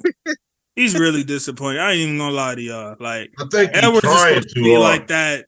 You know what I'm saying? I'm pushing him as like he's the Minnesota franchise guy. He gonna take him to that next level. All that spit, man. He's supposed to be showing up and showing out right now. And I don't know what's been going on with him. If the dedication ain't been there, if he ain't eating right, I don't know what's going on. But I ain't liking what I'm seeing, and I don't feel like I see the full dedication when it comes to him. He's not shooting the basketball well at all. Yeah. He's shot checking. He's not being as aggressive. I don't see him exploiting matchups the way I've known him to do. And I know Denver is a little more healthy than they were last year, but they should not just be running y'all out the gym like that, man. Y'all got some pieces over there. 80-something points. I think it was like 85 last time I checked. You know what? I think that Gobert and Towns thing is kicking in of that being a trash fit. Because them niggas is clogging that paint, and I don't think he's getting that same maneuver room that he's used to having. Because notice when Cat went out this season and it was just Gobert, he was going crazy. When, you know what I'm saying? Or when it was just, the first play-in game, Gobert wasn't there and he was still trash. But I just noticed that when it was just Gobert and not Cat, that's when Edwards was playing like the best basketball of his career. So I don't know what's going on with that man, but hopefully he figure it out, man. And I know if he see this, he gonna come for me for sure, because that's how he is. But, I'm just giving my basketball opinion, man. That's how they that might be the thing. It might be that the Cat and Ant-Man ain't really meshing after playing with Gobert. Like, that's kind of like the type of big man that Gobert, that Ant-Man want to play with or whatever. Right. But it just seems like he just has been off the last couple games. It was basically Utah, Donovan Mitchell and Gobert. You just replaced it with Edwards. Yeah. But Denver, the disrespect. Damn. I mean, they're gonna get out the first round. We didn't say they're gonna lose to Minnesota. Yeah, no, but we said they ain't going to no. We said they ain't going to no championship. That's what we said. They'll choke when they play someone good. Exactly. So who they would be set up to play? They would play. Who's 4 and 5? Clips, huh? Clips and Phoenix. Yeah, they played one of them. You think they beating one of them? Exactly. Hell no. Exactly. Hell fucking no. Is that even a question? You should go to jail for that. Only thing is, unless these teams beat each other up. Well, they'll get an extra game if they come in, sweating and tired. Because I know they're going to get a break because they're going to beat Minnesota. What, they won't get swept, you said? Or we're not even going to talk second round yet. Okay, I got Denver in 5. I guess I know how y'all feel about Denver. I'm going Denver in 5 as well. I agree. Mm-hmm. If that shit goes to 7, color me shocked. If it goes to 7, Denver losing. If they let that go to 7, them niggas is in trouble. They better not. Give them a game. I'm gonna give them one game as well. So yeah, Denver in 5. See, I think we all feel pretty much the same on Denver. I think you just feel bad because they a number 1 seed and you ain't heard the number 1 seed get this disrespected. I have never, bro. Never that I can remember. Never that I can remember. It's crazy. It's crazy. It is. He's like, damn, y'all are wild. Just instantly, no. Like, don't even want to talk about it on the show, really. And I don't think it's much of a hot take at all. I don't even look at it as no hot take. Like, get them out of here. Like, I'm reluctant to do that. You know what Denver is right now? I look at them like a glorified. What year was that? I'm gonna say a glorified 2015 Atlanta Hawks, but they got a superstar. That's how I look at Denver. So Denver, the same thing is going to apply that we talked about with Sacramento and Golden State here in a minute, right? With everybody down talking Denver like this.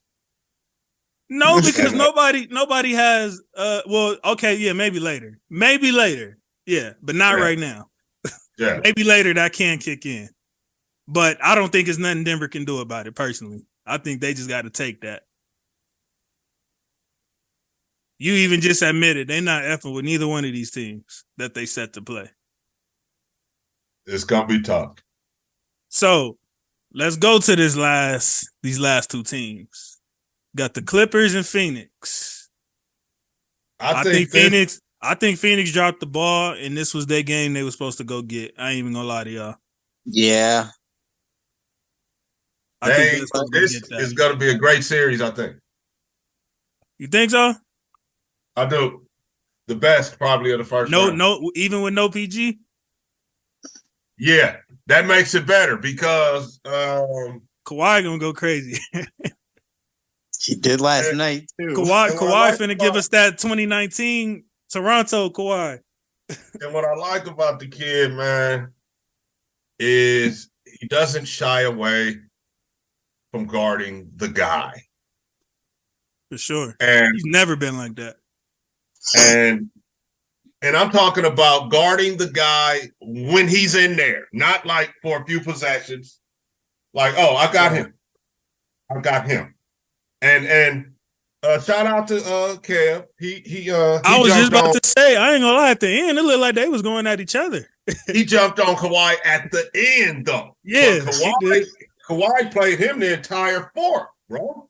So yeah, and was giving the other cat that was actually guarding Kawhi was giving him buckets at the same time as guarding Durant on the other end in the fourth quarter. So shout out to Kawhi Leonard, man. I give him props for that. And the play that I'm talking about with the cats complaining, if you look at the Westbrook block on Booker, Booker is complaining to the ref when Russ knocks the ball off of him. Also, he wasn't even paying attention. He's already looking at the ref, bro, complaining. If you see the clip again, go look at it. Hey, and I posted this on Facebook, by the way.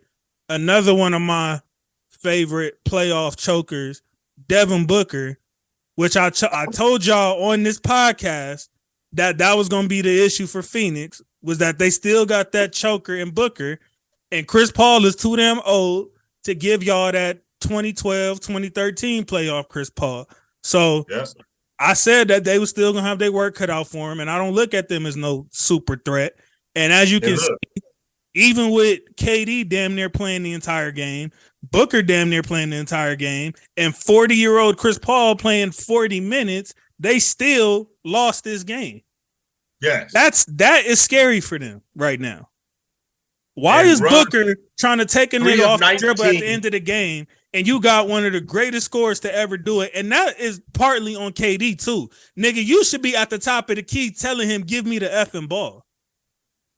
Like, it shouldn't even be a question of whose hands the ball is in at that time of the game. And you see the damn results we got. The nigga who crying like a girl to the ref and gets the ball slammed off of him. That's the results of that. Kawhi was in full denial when Devin took off with the ball. He felt he had a step on Russ. Man, if that stops him this series, you ain't that guy then. I'm sorry.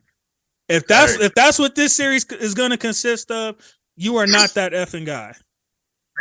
Right now, as it stands, in that series, Kawhi Leonard is that nigga, man. Just telling you. I have no arguments there. Right? Hey, look, it's really gonna swing back and forth as the series go. But this gonna be this should be a good one. I'm telling you what my issue is, the playoff Booker thing. Phoenix has the top. They have probably the most top heavy talent in the playoffs right now. It's this mechanism and this nerves that this dude got of when it's playoff time, he just don't He's not that same guy, and I don't care about his in the game stats. I'm talking about when the game on the line, he can't be trusted. And now, I've been firm on that. I do think that the Clippers might have something in the Ayton and Garnett. Durant pick and roll. It's tough for the Clippers to guard that. But even Ayton is inconsistent as hell. He'll do cool like he did this game, and then the next game that nigga go out there and get like 3 rebounds or something like that. And I'm not exaggerating. I agree with you. And months ago, Shaq said, in order for the Suns to really have a chance, that he mentioned like Ayton can't have 5 rebounds, 3 rebounds. He has to have, 10 and up. He has to. And there's no reason why he shouldn't. Same thing with Embiid. What excuse does he have? Right. Same thing we said about Embiid. Exactly. You need. But the thing with Ayton that makes it so much worse, nigga, that's all they need you to do. Nigga, they don't need you to go out there and get 24, 25 a game. Go rebound and go protect that rim. That's all we need you to do. That's all we need you to do. And you got one job, my nigga. You got one job. Rebound. You got to get Ayton going early, man. Or he checks out of the game mentally. One of the mental patients. Yeah, man. Hey, but this is gonna be a good series, though, right here. Phoenix is looking more right by the day for not paying that man what he wanted. They looking more and more right by the day for that split. Because he didn't even get paid like that.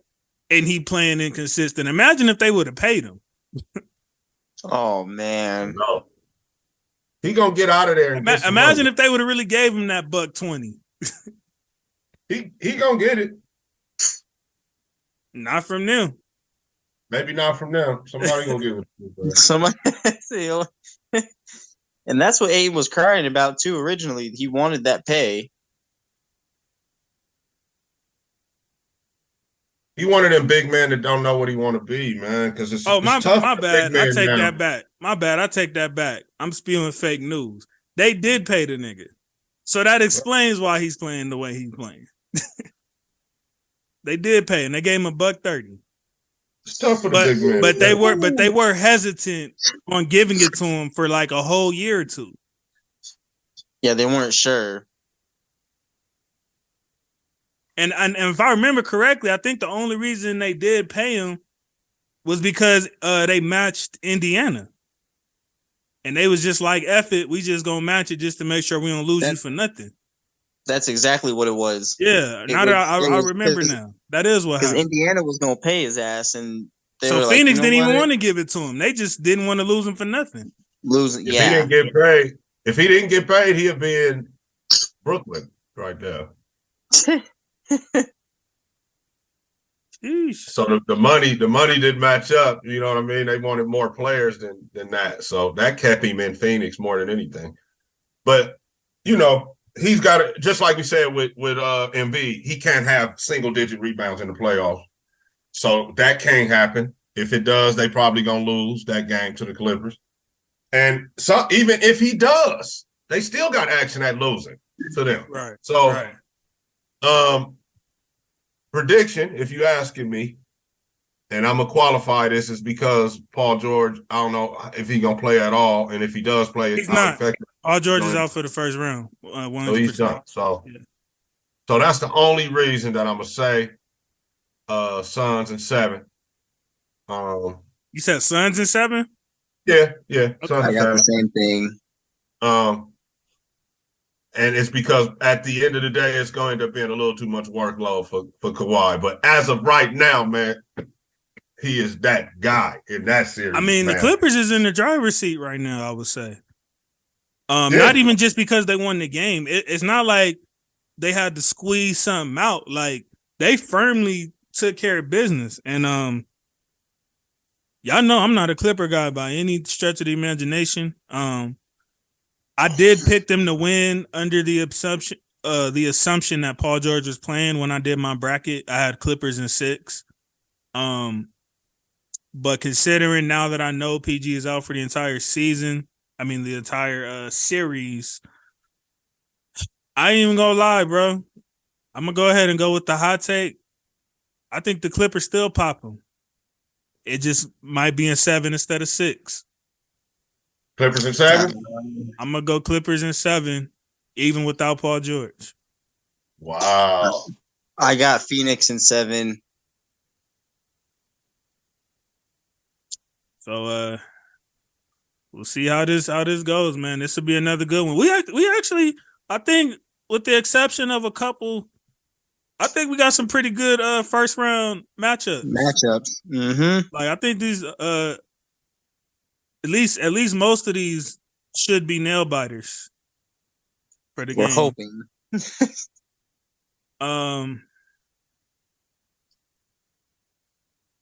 Yeah. I think we got through that pretty swiftly, man. Just got a couple more things. Jalen Hurts and that being the highest paid quarterback. Yep, that was, man. You was reading my list, bro.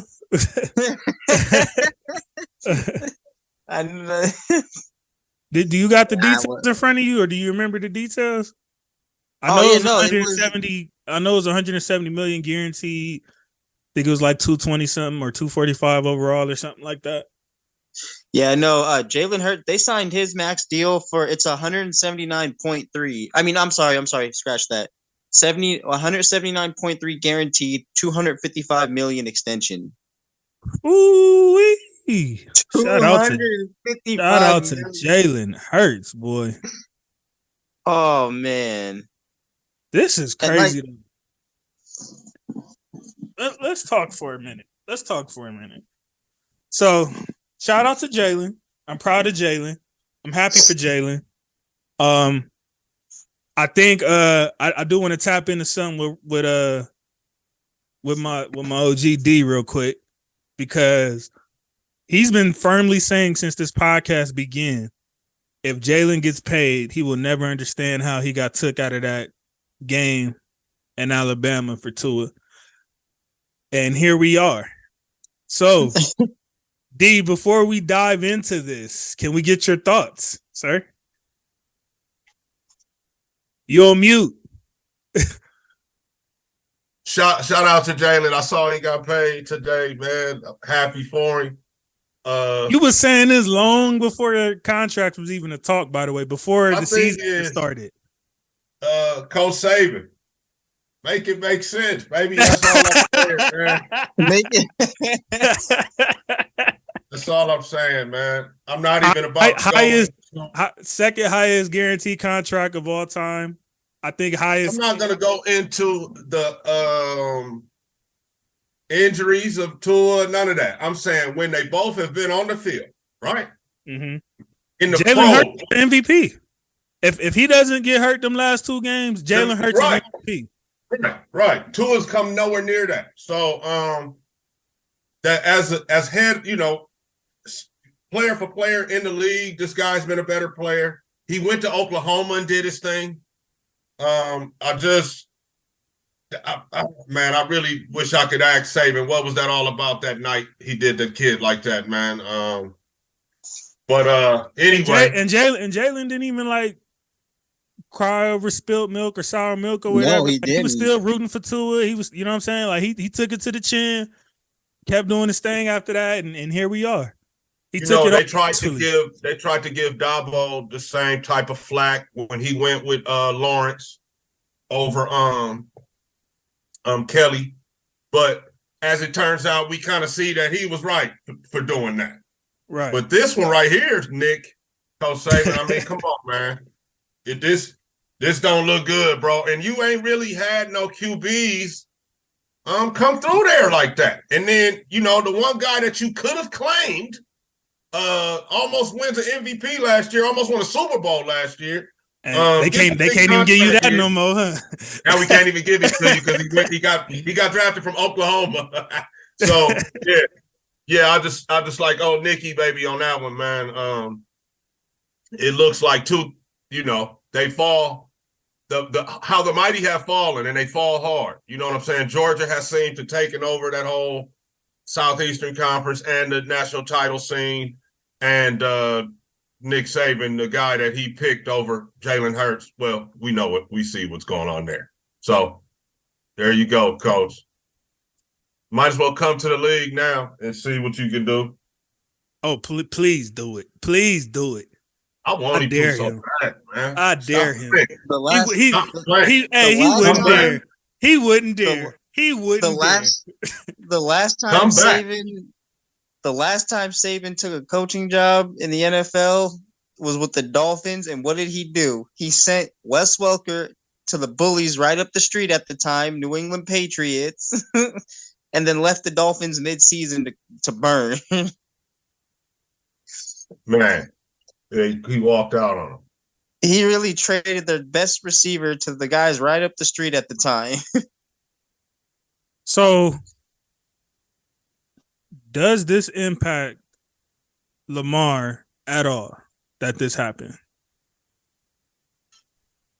Or my bad. Let me rephrase that question. Did Jalen getting this contract better that situation or make that situation worse? Ooh. I'm gonna say it made it better, man. For a couple reasons.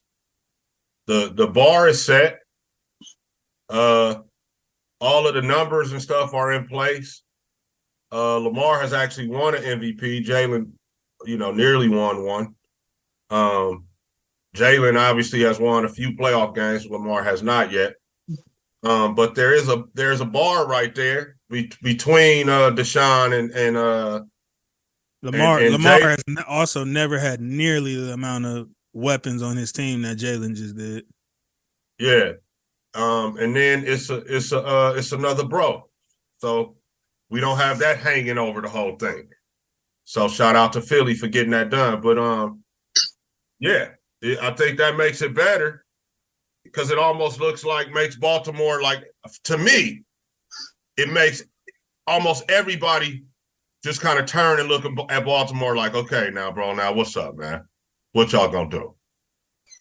So I feel like Lamar is better for Lamar now because of Jalen. Yeah, especially with OBJ there too. Yeah, but the teams, I feel like knew what Lamar brought to the table, and I don't think this is a thing of just Lamar versus Baltimore. It looked like it turned into Lamar versus the entire NFL.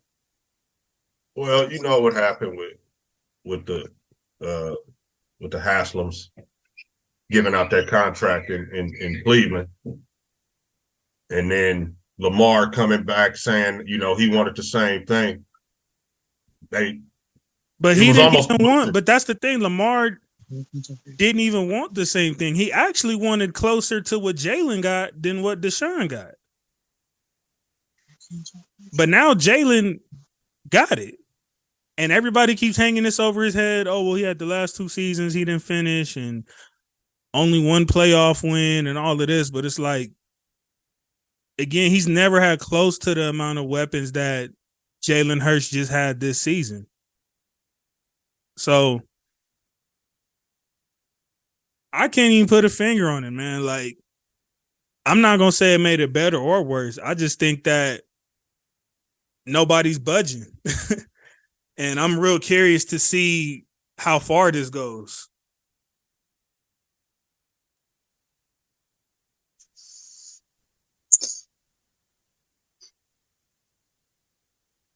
Also, did y'all see Ben Rapersburger's comments on Lamar Jackson? Bro, that hater spit he said? Yes.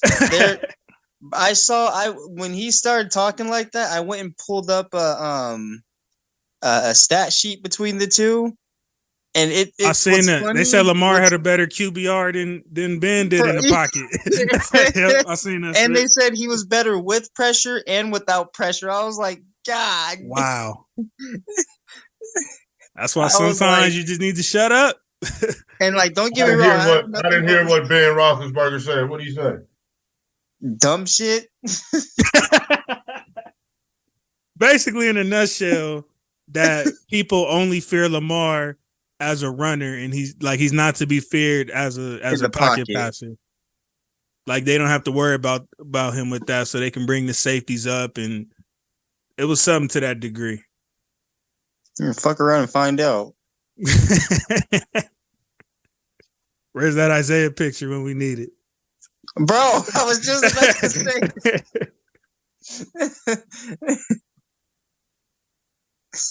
I can't believe those comments, man. When I saw that, I was like, "Hey, D, you be on Twitter too much, man, to be missing some of these comments. You be on there more than me, bro. That should be no Roethlisberger. And hey, so if I was Baltimore, I would get Lamar done before this week is over. Because I really am I wrong for feeling like the NFL is doing a bully tactic with Lamar and picking on him? Am I far fetching that? Nope. I feel the same way. I feel like they're willing to even pay other bros and everybody else, but make an example out of just him. And what has he done to really deserve that? He's been the model NFL player. He hasn't been in no trouble, nothing like that. Like, why are they making an example out of him? But the guy, even though we don't, we think there was something else, but the guy who had 23 sexual assault cases hanging over his head, allegedly, he just gets taken care of and we all move on.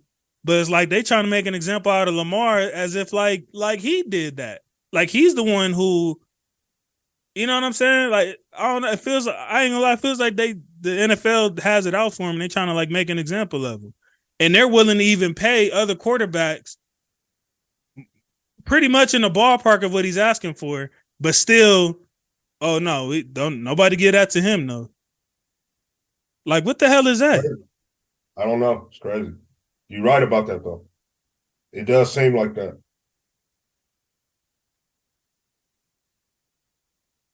But I would get him done before Burrow gets done. You think Burrow finna get paid this summer? He's next up, so I'd wait if I was him. I'd wait one more. I think Burrow. If I was Burrow, I'd wait for Jalen just got paid. I'd wait for Herbert. I'd wait one more. Then you got him. Yeah, Herbert. Herbert, I think, has a rare case. It don't really matter when he signed his split. He can ask for whatever the F he want, and the Chargers gonna give it to him. But if I was Burrow, I would wait.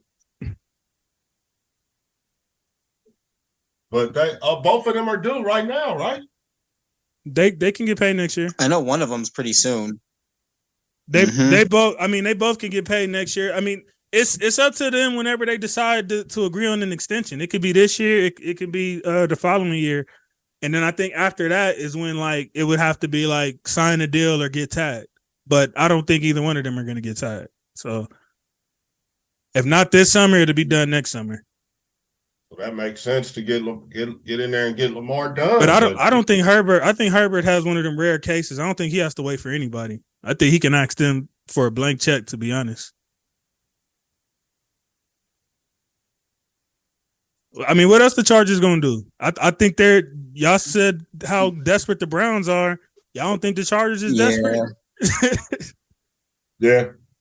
If you let Herbert go, that would be the most idiotic thing as a franchise you can do.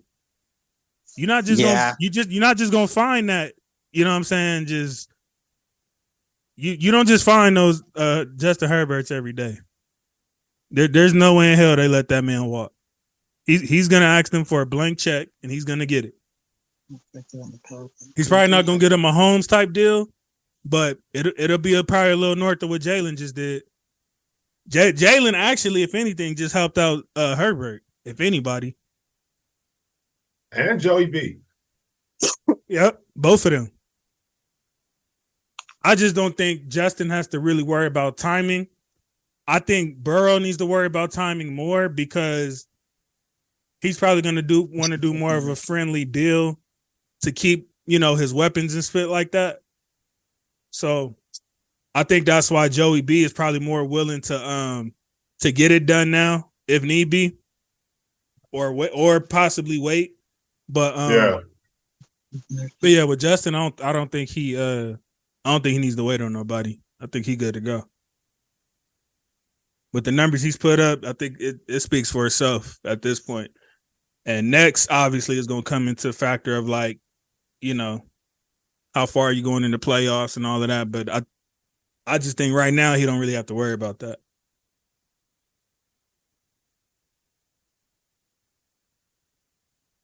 Yeah, well, they need to get Lamar done, man. I don't see it's starting to look like something else totally now. Oh no, for sure, and that's what I'm getting at, and it kind of pisses me off. And I hate how football is constructed. I wish that spit was like basketball, to where if you don't sign a nigga and don't get something done, then he's finna turn into an unrestricted free agent, and ain't nothing you can do about it. I wish football had that, because I think these teams would get in line a lot faster. They did that because the stars in the small markets kept going to the big markets. So I remember when they did that, came with the franchise shit. That's what that was about. That's effed up, because then they as soon as that first contract was up, they would get somewhere big. That kept happening. So that's why they did that. I mean, but if you give somebody the right team around them, you ain't got to worry about that. Like, I feel like this lets the team off the hook. You allow them to just lollygag, do whatever they want. And then whenever the quarterback asks for his bread, at least to be compensated for staying here in whatever the situation is, now it's like, no, we're going to force you to stay here for 2 years, at least 2 years past your rookie contract. And then you can go when you're not even, valued the same as far as talent. And in the meantime, you're putting yourself at risk of an injury for 1 year deals. So that's terrible, man. I'm like, man, the comparisons between NFL and NBA, that's one of the ones that I love for the NBA and hate for the NFL. Because I think in the NBA, that's why when it gets down to talking contracts, you know what I'm saying? They usually take that first extension. But after that first extension, then it's time to talk. Okay, what have you done for me lately? What have you put around me? Like, the players, the superstars are able to put more pressure on that front office. Because if not, it's like, okay, so you got this year to figure out what you're going to do as far as this team goes, or I'm going to hit this unrestricted free agent next year. So you're going to have to either trade me or you're going to lose me for nothing. And then that puts the pressure on them. But this route is, man, it just keeps these players in bondage, man. And it enables to do the type of split they do to the running backs, and now what they're doing to Lamar. Yeah. You're right. 1,000%. I ain't mean to get all preaching on y'all and nothing like that, but no, I ain't gonna lie. That Jalen contract kind of, as happy as I am for him, it kind of, it made me feel even worse for Lamar. You know what I'm saying? Like, when you do everything right, and you know what I'm saying, this is how you get treated. Like they're treating Lamar like he's the monster that they painted Deshaun Watson to be. And to me, that's not cool.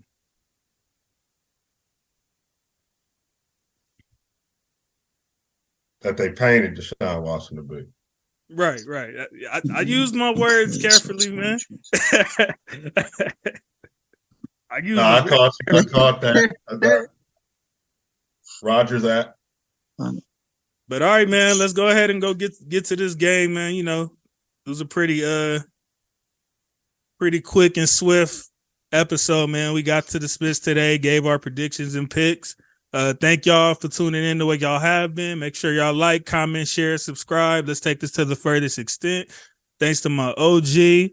Thanks to my big dog, Dre, the sports junkie. Appreciate y'all coming through. And I'm going to say it again for my boy Dre. Go Kings. Go Dodgers. Go Lakers. Go Rams. Peace. See y'all later. Go Raiders.